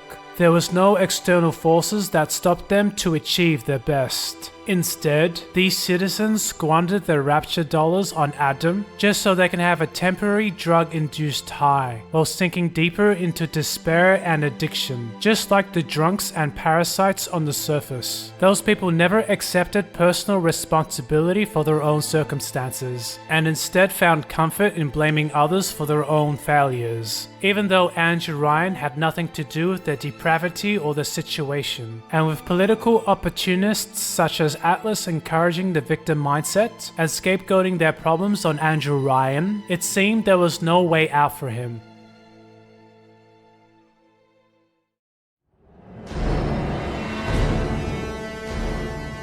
The rising militancy of the political movement behind Atlas threatened Andrew Ryan, and a civil war was brewing. Factions and alliances were quickly forming in Rapture. It seemed there was no way out.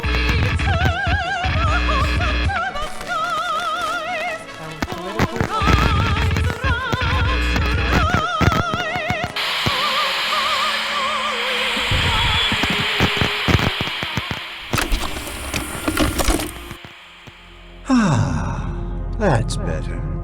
Atlas Ryan. Atlas Ryan. Da da da da da da da. Time was, you could get something decent on the radio. The artist has a duty to seduce the ear and delight the spirit. So say goodbye to those two blowhards, and hello to an evening with Sander Cohen. Sandra Cohen is an artist originating from New York who was invited to Rapture to become an important figure in Rapture's art community, eventually owning a nightclub and several galleries throughout the city. Being a close friend and ally to Andrew Ryan, Sandra Cohen's artistic and social abilities was used to promote the values of Rapture in his artworks as a form of propaganda. He was later asked to promote the interventionist policies of Andrew Ryan to raise public support for his actions. Artists, entertainers, and socialites are often used to promote or damage cultural narratives for public support, as the use of propaganda is an incredibly powerful tool for changing the hearts and minds of an audience. For Ayn Rand, it was art that inspired her to become the person she wanted to be.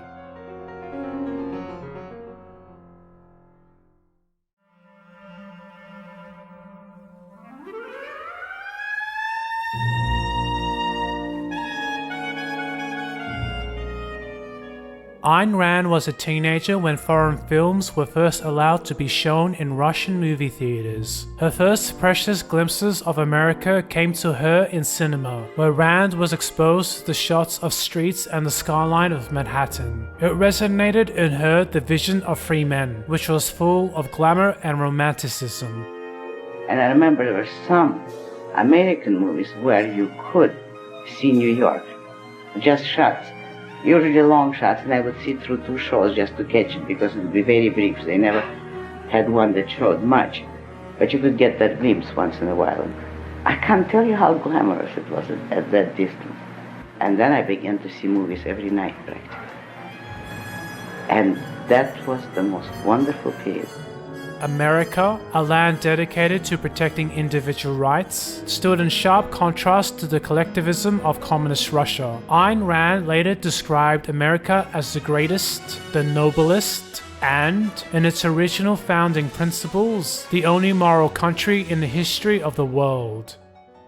Look, it's very hard to explain. It's almost impossible to convey to a free people what it's like to live in a totalitarian dictatorship. I can tell you a lot of details. I can never completely convince you because you are free. And it's in a way good that you can't even conceive of what it's like. Certainly they have friends and mother-in-laws. They try to live a human life, but you understand that it is totally inhuman. Now try to imagine what it's like if you are in constant terror from morning to night, and at night you're waiting for a doorbell to ring. If you are afraid of everything and everybody. If you live in a country where human life is nothing, less than nothing, and you know it. You don't know who, when, is going to do what to you because he may have friends somewhere. Where there is no law and no rights of any kind. When Ayn Rand immigrated to America, her debut novel was We the Living, a story about life in post-revolutionary Russia. It was Rand's first statement against communism, and one of the first real-world depictions of what living in Soviet Russia was actually like. In the story, Rand exposed the ideals of collectivism through the lives of 3 young people, who were sacrificed to an all-powerful state. She continued to use her writing talents and screenwriting abilities to emotionally convey her ideas of individualism, heroism, and romanticism in her arts, which included books, movies, and plays. She had a significant influence on a variety of people, including writers, artists, and political figures such as Alan Greenspan, Penn Jillette, Ron Paul, Gene Roddenberry, and Donald Trump. I mean, you can respect somebody that's beating the hell out of you, but they are beating the hell out of this country. Kuwait, they live like kings. The poorest person in Kuwait, they live like kings. And yet they're not paying. We make it possible for them to sell their oil. Why aren't they paying us 25% of what they're making? It's a joke. They took our oil. Well, what do you mean it's not our oil? It's not our, we don't own Saudi Arabia, they do. We own by contract right the installations which we devised to begin with, and we help them to build. But they make a deal with us. They want to bring us in to develop their oil, and then they try to exploit and to literally murder us by means of that oil. That is unforgivable crime.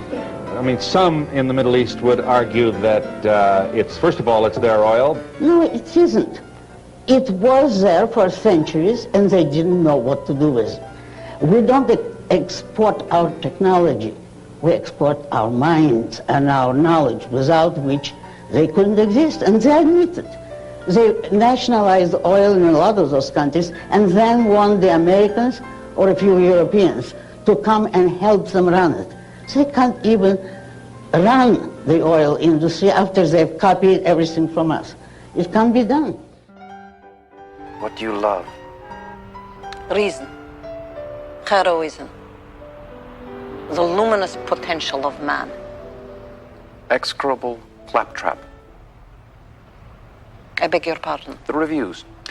Outpouring of hate, longer than life and twice as preposterous, crack-brained, they go on and on. Applauds the destruction of the weak to the advantage of the strong. Rand is arguing for a dictatorship. You don't care if the poor starve. Are you the head of a cult? You're preaching selfishness. That's all it is. This country took you in and gave you refuge. Don't you feel you owe it anything? Yes, of course I do. And I have given it. I have given it everything I have. My work, my books, my life. However, many American intellectuals and politicians were against the ideas of individualism and selfishness. They instead promoted the opposite values of collectivism and altruism in their countries, which is the same mysticism that was responsible for the spread of communism, socialism, and fascism throughout Europe. Those intellectuals were, and still are, fiercely against Ayn Rand and her works, purposely misrepresenting her philosophy, strawmanning her arguments, and trying to damage her reputation through character assassinations. 15 years ago, I was impressed with your books, and I sort of felt that your philosophy was proper. Today, however, I'm more educated, and I find that if a company... This is what I don't answer. Well, wait a minute, you haven't heard the question yet. She's already estimated her position and my work, incidentally, displaying the quality of her brain. If she says today she is more educated, what does that mean? Well, that means she now has a different view. There's nothing personal about that observation. Don't be so sensitive. I am going to be. I intend to be. Yes, Miss Rand, I was one of those people who belonged to your cult where we were devouring your books, and I just wanted to say that as I matured, I am glad that I was able to differentiate with your philosophies. Did you see our show last year? You want to create an incident? No. Pass it up. Oh, a good, vigorous exchange of views between two people who care and have differing positions is one of the most instructive things that can happen in a living room or on television. I would love to see an honorable adversary, but I've stopped hoping for it. But that's an arrogant position. What you're saying is all those who disagree with me are not honorable. That's what you're saying. Not honorable in their ideas. To the testament of Ayn Rand's legacy, these hit pieces still continue on today, which serves to damage the values of objectivism for the values of mysticism. Kids like simplistic political philosophies. That appeals to them. And Ayn Rand also appeals to them. They read that when they're a little boy, almost always a boy, and it takes over their mind. There are three things that scare me enough to make me flee as far away as I can get. Bad 80s music, someone trying to give me a bad haircut, and Ayn Rand. Ayn Rand, so far away. But if you go so far as to assert that something is the only rational choice, you should probably make an effort to support that prejudice with facts, and Rand unapologetically doesn't. Now you're 24, and you're still reading Atlas Shrugged, and you're still saying, this makes sense. Odds are you're not nearly as thoughtful and intelligent and well-read as you think you are. And you're probably also an insufferable prick. Today we are learning about an extremely famous person of inordinate philosophical influence, so allow me to summarize for you the work of Ayn Rand. Look at this man! I mean, I'm an existentialist. I love philosophical novels, but the thing about hers, though, is that the philosophy is so childish and basic. You don't need these giant tomes to describe such a basic philosophy, like, you know. Is that where we get Going Galt from, as well? Is that from Ayn Rand? I haven't read either of the books in their entirety, but I read some of the Fountainhead, but that's all, yeah. I'm not familiar with that, anyway. And look at how you have been attacked. Oh, I know. How you have been criticized. There are You many, know that? There are many people in this country, forgive me, in this world who think you're daft. They don't. They want you to sing that. Well, obviously. I hear you. Yeah, okay. It's coming together, yes. But there will always be doubters. You don't doubt me, do you? I'm trying, Mr. Cohen, I'm trying. But no matter what I do, these parasites just won't listen. Let them have their squabble. The artist, yes. The artist knows there is richer earth to till. Okay. Let's try something with a little more energy. Kiss. Just kiss. Kiss. Just kiss. Kiss. Kissology. Kiss. Please welcome the hottest band in the world, Kiss. Here from Kiss is Gene Simmons. Gene Simmons. He is the fire-breathing, blood-spitting monster of Kiss. Actually, what I am is evil incarnate. And some of those cheeks and necks look really good. The power of using art to subvert political narratives and cultures was especially relevant in the Cold War. Rock music played an important role in undermining the political agenda of the Soviet Union and its satellite states. Certain pop bands and rock music was banned under communism, as forbidden music was called fascistic anti-Soviet pollution by its authorities. Rock music was traded in the black market in the Eastern Bloc, where influential parents who traveled abroad brought back illegal music for their children at home. This music was then copied onto cassettes and sold to their fellow youths in the black market. These youths were attracted to Western music as it was unusual, sincere, and had high energy, creating an underground subculture movement within the Eastern Bloc. I was made for loving you.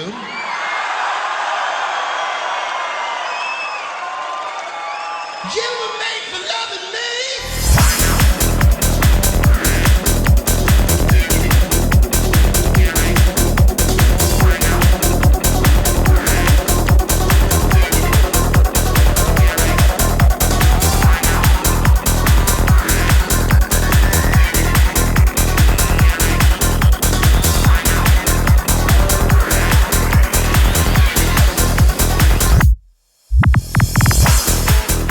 Through bands such as the Beatles, the Rolling Stones, and Kiss, a new counterculture of politically active rockers and hippies was born. These groups constantly undermined the Soviet authorities and its communist political system, as they traded Western music in the black market. The Berlin Wall, or the Anti-Fascistic Protection War, was the physical Iron Curtain that separated Western Europe and the Eastern Bloc during the Cold War. Western music artists, such as David Bowie, Bruce Springsteen, Michael Jackson, and David Hasselhoff would play in concerts in West Germany. During these concerts, they would point their speakers over the wall for their audience in East Germany. David Hasselhoff sang his #1 hit song, Looking for Freedom, on a platform at the end of a 20-meter steel crane. The crane swung above and over the wall adjacent to the Brandenburg Gate. When East German security forces tried to disband the crowd of fans that had gathered by the wall, the fans violently rioted in return, chanting "Tear down the wall" in response. When Springsteen played in West Germany, he told the crowd that he wasn't there to be for or against any government, but to play rock and roll in the hopes that one day all the barriers will be torn down. The crowd enthusiastically sung along to Born in the USA, while holding small hand-painted American flags. A few months after that concert, Erich Honecker, the leader of the German Democratic Republic of East Germany, resigned, and the Iron Curtain collapsed before the year had ended. It was these events that made rock music and art an important and underappreciated factor in the fall of communism.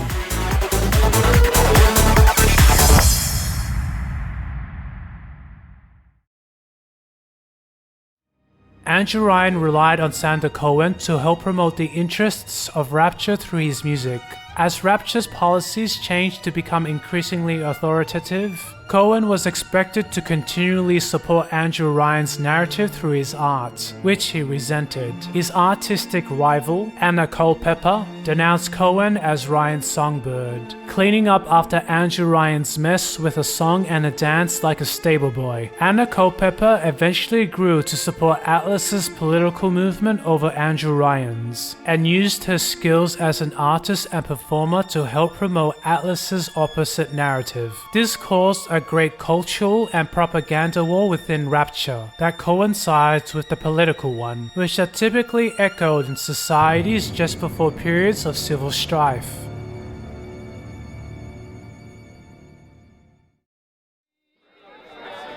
Never again I'll go sailing.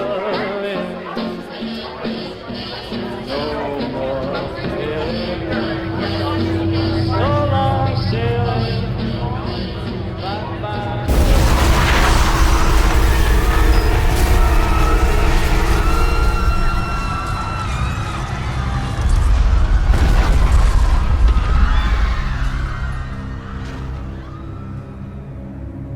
Rapture's civil war officially started when a group of Atlas's men launched a surprise terror attack on Kashmir's restaurant during its New Year's Eve party. It was an opportunistic attack for Atlas's group, as most of the people at the party were unprepared and represented the upper class of Rapture. Andrew Ryan was expected to attend the New Year's Eve party as well, but he pulled out just before the terrorist attack. Rapture was split into 3 separate factions by the start of the Civil War: Sofia Lamb and her followers, who were cut from the city in a separate colony; Atlas and his revolutionaries, who aimed to take down Andrew Ryan and control the city themselves; and Andrew Ryan and the people still loyal to Rapture, who wanted to defend the city after many of their own were killed in the New Year's Eve attack. Andrew Ryan knew there could be no peace with Atlas after the terrorist attack, and so he was committed to winning the war through his superior might. Atlas had the upper hand in the Civil War due to his opening terrorist attack.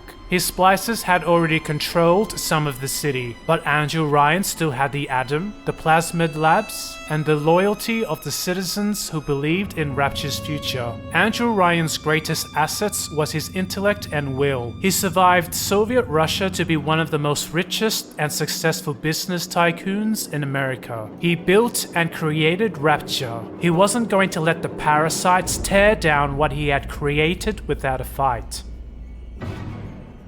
The Civil War completely crippled Rapture's way of life. A bank run was made on the banks in the aftermath of the Kashmir attack, crippling the economy and banking services of Rapture. People stopped working and closed their stores in fear of terror attacks. Plasmid sales, Atom use, and weapon purchases increased dramatically as people prepared to defend themselves against the upcoming political strife. To Andrew Ryan, people had to choose a side. It was either defend Rapture or side with Atlas and his bandits, be a hero or a criminal. There could be no in between. The psychological warfare and extreme stresses of Rapture's civil war tested the resolve of all major characters in Bioshock.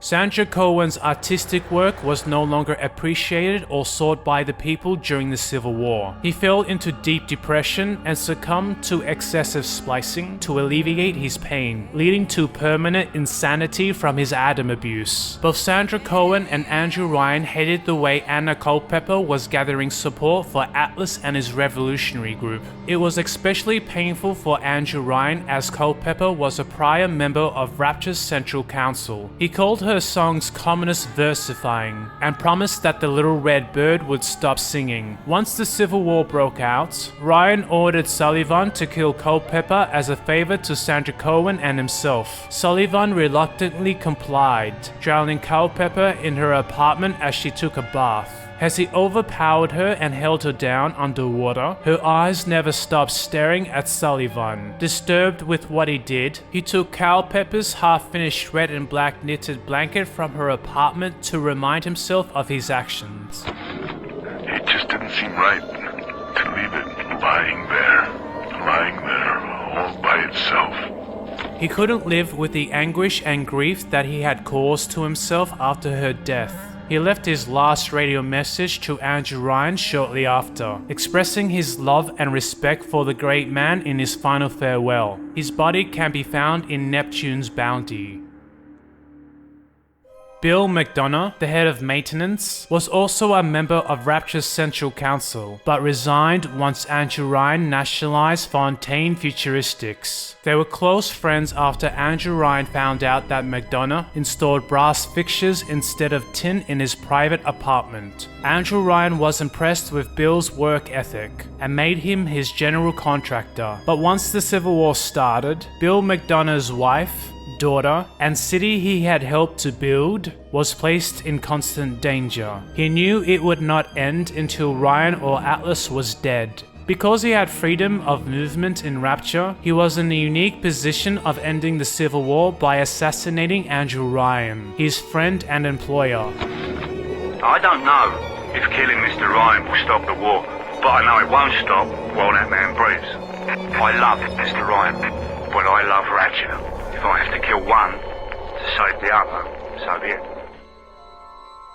Once Bill was alone with Andrew Ryan, he raised his pistol to shoot, but it trembled in his hand. Looking at the older man in his tailored three-piece grey suit and walking stick made his heart go out to him. Ryan had built this brave new world to match his dreams, but it fell apart to become his nightmare. He couldn't get himself to shoot the man who he trusted and loved, and so he fled the scene. He managed to send his wife and daughter out of Rapture in a bathysphere before Andrew Ryan's security forces arrested him. Bill's death was quick and painless. Neither Andrew Ryan nor his security force stood to watch him die, as Bill was considered a loyal friend to Rapture. His body was impaled on a pillar outside of Andrew Ryan's office as a warning to other traitors.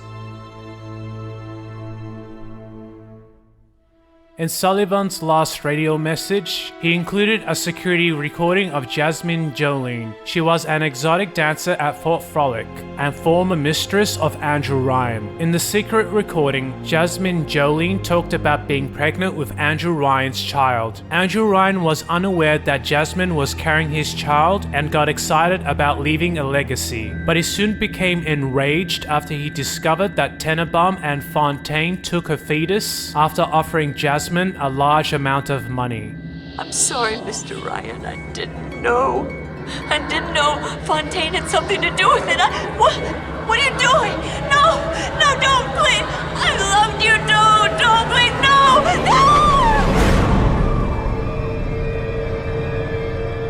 Andrew Ryan had killed the mother of his child. Sandra Cohen was lost in insanity. Ex-council member Anna Culpepper was murdered in a bathtub. Sullivan had killed himself in grief. Bill McDonough's body was crucified after his failed assassination. Most of Andrew Ryan's inner circle was dead or gone. And now, Andrew Ryan had learned that Jasmine Jolene had sold his only child to his enemy. There was not many people he could trust in his city, and Andrew Ryan fell into deep depression. He began to drink gin martinis heavily, using alcohol as his crutch. Could I have made mistakes? One does not build cities if one is guided by doubt. But can one govern in absolute certainty? I know that my beliefs have elevated me just as I know that the things I have rejected would have destroyed me. But the city, it's collapsing before my eyes. Have I become so convinced by my own beliefs that I have stopped seeing the truth? Perhaps. But Atlas is out there, and he aims to destroy me and to destroy my city. To question is to surrender. I will not question. The only character in Bioshock who was not negatively affected by the Civil War was Atlas, the man who had no values and no ideals, a man who was nothing but his lies, and the man who murdered Diane McClintock once she discovered who Atlas really was.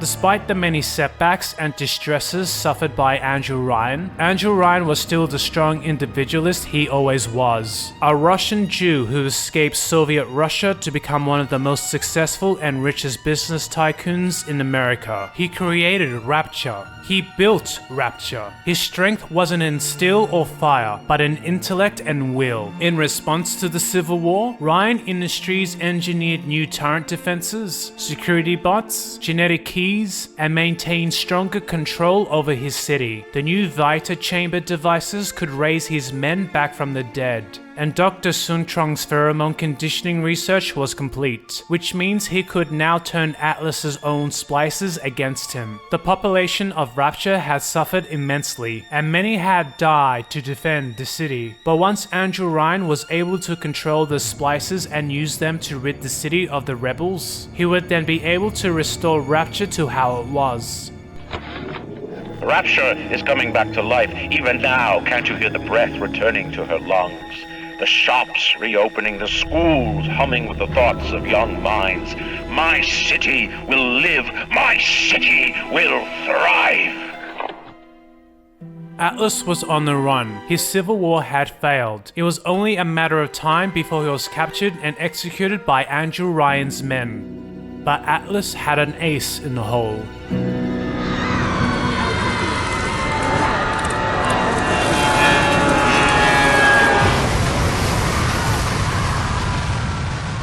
It was here that the players of Bioshock stepped into the story. I don't know how you survived that plane crash, but I've never been one to question Providence. I'm Atlas, and I aim to keep you alive.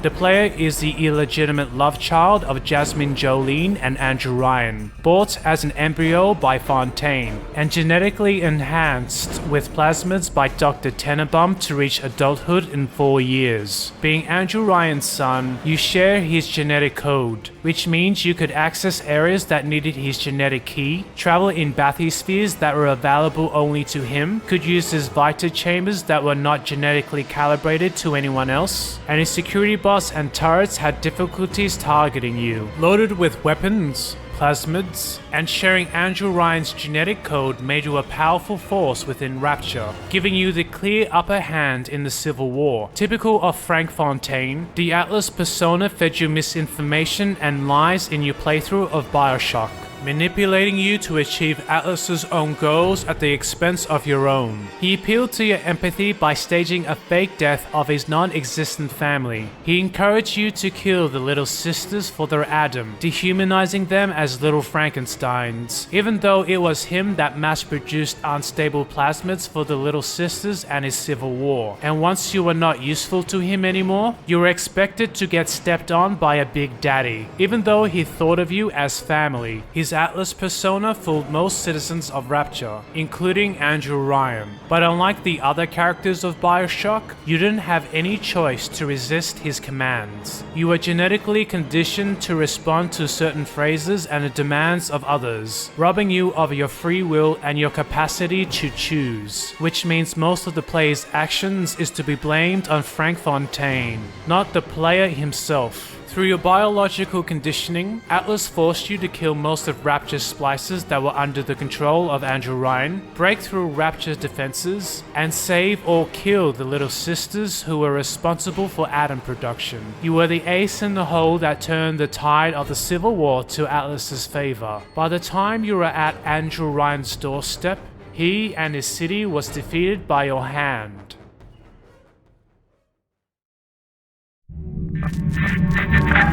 On the surface, I once bought a forest. The parasites claimed that the land belonged to God and demanded that I establish a public park there. Why? So the rebel could stand slack-jawed under the canopy and pretend that it was paradise earned. When Congress moved to nationalize my forest, I burnt it to the ground. God did not plant the seeds of this Arcadia. I did. To Andrew Ryan, The parasites had followed him into his city and were successful in taking Rapture away from him. But just like the forest he had bought on the surface, he would rather see it destroyed than have it fall into the hands of the unearned. Even in the Book of Lies, sometimes you find truth. There is indeed a season for all things. And now that I see you, flesh to flesh and blood to blood, I know I cannot raise my hand against you. But know this, you are my greatest disappointment. Does your master hear me? Atlas, you can kill me, but you will never have my city. My strength is not in steel and fire. That is what the parasites will never understand.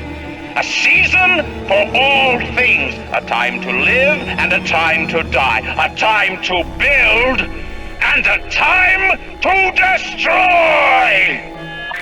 He intended to destroy it, with him and everyone in the city buried with it, but not before one last conversation with what he would call his greatest disappointment, his son. The assassin has overcome my final defense, and now he's come to murder me. In the end, what separates a man from a slave? Money? Power? No. A man chooses. A slave obeys. In your playthrough, you were led to believe that Andrew Ryan, the man who had been mocking, tormenting, and attacking you, was the villain of Rapture, and that Atlas was your only true friend that you could rely on. It's only in the end do you learn that Andrew Ryan was not the villain of Rapture, but was actually one of the most honest, rational, and virtuous men still left in the city. Under different circumstances, he would have cared for you and loved you as his son. But because you were a slave to Atlas, you were his greatest disappointment. Andrew Ryan chose not to fight with you. Instead, Andrew Ryan chose to make you murder him, using the same social conditioning that Atlas instilled in you. He demonstrated that you were nothing but a slave, a pawn for Atlas that had been bred and conditioned to serve him. Andrew Ryan was prepared to die for his integrity and his own ideology, to show you that he was the master of his life and his own fate, not you or Atlas. He chose to die, whereas you can't choose to do anything. You were nothing. You had no family, no friends, no self-interest, and no free will. The player was a sacrificial animal that didn't exist for his own sake, but existed only to serve others, as he had no will of his own. Andrew Ryan chose to die as a free man, while his son would die as a slave. Andrew Ryan never made the connection that Atlas and Frank Fontaine was the same person. He assumed that Atlas didn't know how to reverse Rapture's self-destruction mechanism within minutes after his death, but Frank Fontaine knew. Hurry now! Grab Ryan's genetic key! Now would you kindly put it in that goddamn machine? After Andrew Ryan's death, the rest of the game was about establishing your own will in the world, reflecting the Ayn Rand objectivist ethos that people ought to live for their own sake and their own mind. Something that was conditioned out of the player at birth, and something that was only made clear once your father, the only person who was honest with you, forced you to kill him.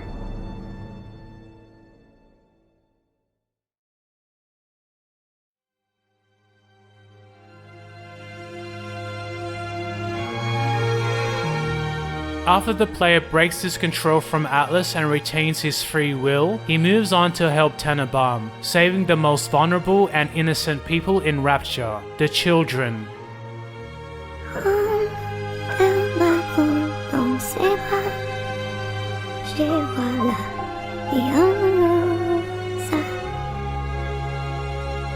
Many of them grow up to have normal lives and relationships on the surface. The current fate of Rapture is unknown.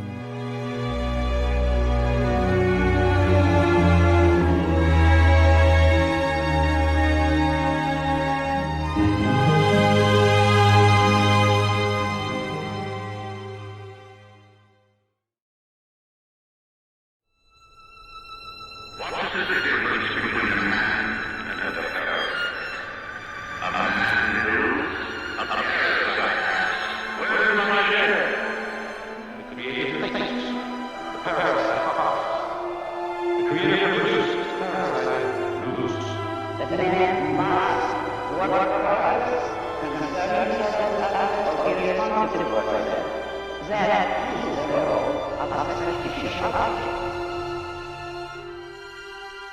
The fictional city of Rapture did fall from grace into a dystopian nightmare, but the reasons for such cannot be blamed on objectivism, capitalism, or individualism. The fall of Rapture was due to the abandonment of those principles. Andrew Ryan allowed his small government to overstep their bounds. They regulated trade, seized assets, and killed people who disagreed with their policies, which are the very real dangers of government, and is what the life of Ayn Rand reflected on. Frank Fontaine manipulated the poor through brutality, lies, altruism, and plasmids to start a war with Andrew Ryan and the upper class. The splices of Rapture could not be reasoned with, and were guided by their own violent impulses of pheromones in the air. They had lost their free will. There is no society that can prevent its own collapse once rational people lose their minds the way the splices did. Ultimately, the fall of Rapture can't be faulted on Andrew Ryan or Frank Fontaine. It wasn't the splices, or the plasmids, or the big daddies, or being under the ocean. At the end, what destroyed Rapture is the very real thing that threatens to destroy our world. It's what every rational philosopher informs us about. It was what Ayn Rand dedicated her life to warn us about, and it's what the characters of Bioshock urged us about. At the end, the only thing that can end our world is the end of reason.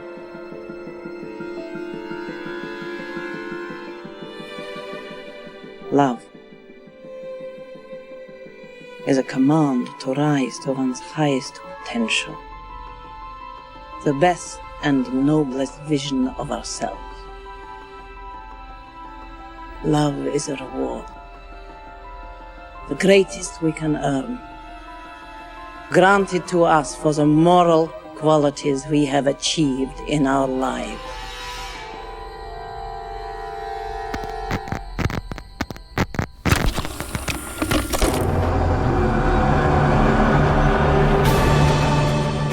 The philosophical lessons of Bioshock is not just limited to Rapture, but refers to bigger themes relating to our world, which includes politics, economics, and culture. Ancient Greek philosopher Socrates, named the father of Western philosophy, was tried and sentenced to death for corrupting the youth through his reasoning. Aristotle, the only philosopher that inspired Ayn Rand, had to flee his home after the priests denounced him for impiety, stating that he would not allow the Athenians to sin against philosophy twice. Ayn Rand fled Soviet Russia in total disgust with its mysticism, dedicating her life to promoting the values of virtue and reason in the West, which attracted many attacks on her character to this day. And as the world further slides into the madness caused by collectivism, altruism, and irrationality, the need for heroes that are guided by virtue and reason has never been stronger.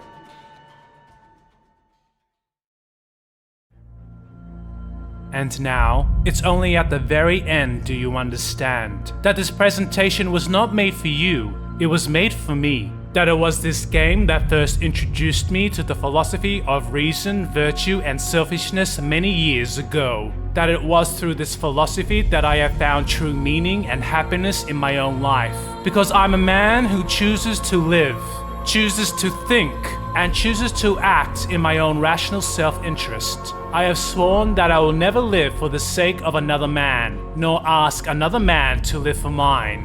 What about you? Are you a man or a slave? Will you sleepwalk through life being manipulated by worthless collectivist parasites who are only interested in using you for their own sacrificial purposes? Or will you wake up to choose your own destiny? A destiny that is based on reason, that's based on virtue, and based on your own rational self-interest. I have achieved true happiness and love for my life because I have worked to earn it. I have worked to achieve it, and now I am entitled to have it. Because a man chooses his own destiny, a slave can only obey. Don't obey. Choose. Choose. Choose! Andrew Ryan reminds us we all make choices, but in the end, our choices make us.